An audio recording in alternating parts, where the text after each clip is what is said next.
ഹരേ കൃഷ്ണ. ഇന്ന് ജനുവരി 27. ഇന്ന് പ്രദോഷവ്രതം ആണ്.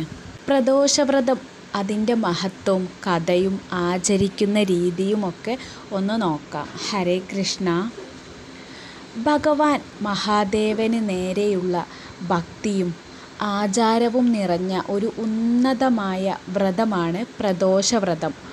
ഓരോ മാസവും കൃഷ്ണപക്ഷ, ശുക്ലപക്ഷ ത്രയോദശി ദിവസങ്ങളിൽ ഈ വ്രതം ആചരിക്കുന്നു.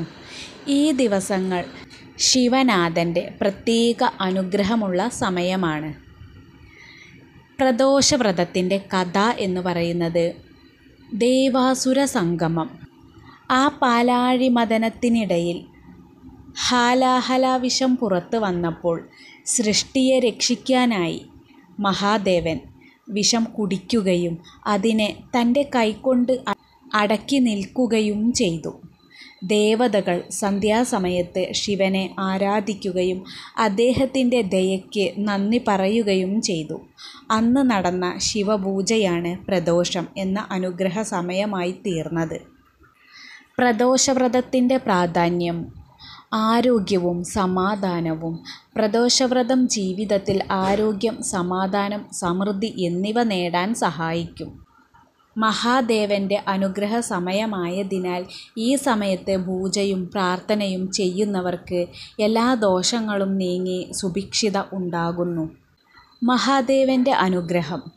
മഹാദേവൻ്റെ അനുകമ്പ കിട്ടാൻ ഏറ്റവും എളുപ്പവഴി ഈ വ്രതമാണെന്ന് പുരാണങ്ങളിൽ പറയുന്നു. കുടുംബജീവിതത്തിലെ സമാധാനം. കുടുംബത്തിലെ എല്ലാ ബുദ്ധിമുട്ടുകളും തീർത്ത് സന്തോഷം നിറഞ്ഞ ജീവിതത്തിന് ഇത് വഴിയൊരുക്കുന്നു. ഇനി പ്രദോഷവ്രതം എങ്ങനെ എടുക്കാം? അതായത് ഉപവാസം. പ്രദോഷവ്രതമനുസരിച്ച് ഒരു ധ്യാനപ്രാധാന്യമുള്ള ഉപവാസം നടത്തുക. പഞ്ചാമൃതം, പായസം, പഴങ്ങൾ എന്നിവ കഴിച്ചാണ് പലരും വ്രതം എടുക്കുന്നത്. ശുദ്ധി. പ്രഭാതത്തിൽ ശുചിത്വമായി കുളിച്ച് പവിത്ര വസ്ത്രം ധരിച്ച് പുണ്യമായ ശിവധ്യാനത്തിന് തയ്യാറാവണം. പ്രദോഷ സമയത്ത് സന്ധ്യയ്ക്ക് ശിവലിംഗത്തിനും അഭിഷേകം നടത്തണം. ദുഗ്ധം, തേൻ, വെള്ളം എന്നിവ ഉപയോഗിച്ച് അഭിഷേകം നടത്തുന്നതിന് പ്രത്യേക ഫലപ്രാപ്തി ഉണ്ട്.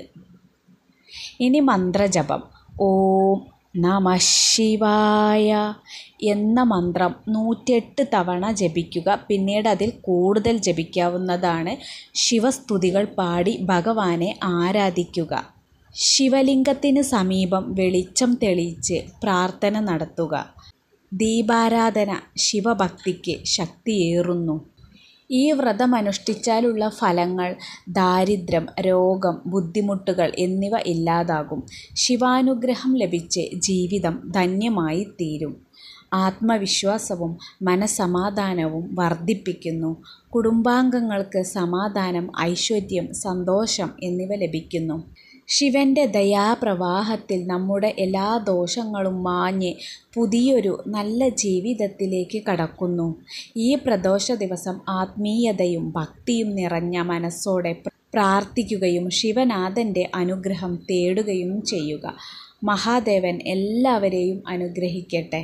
എല്ലാവരും പ്രദോഷവ്രതം എടുത്തിട്ടുണ്ടാകും എന്ന് വിചാരിക്കുന്നു. പ്രദോഷവ്രതം എടുത്ത എല്ലാവർക്കും ഭഗവാന്റെ അനുഗ്രഹം ഉണ്ടാവട്ടെ. ഹരേ കൃഷ്ണ.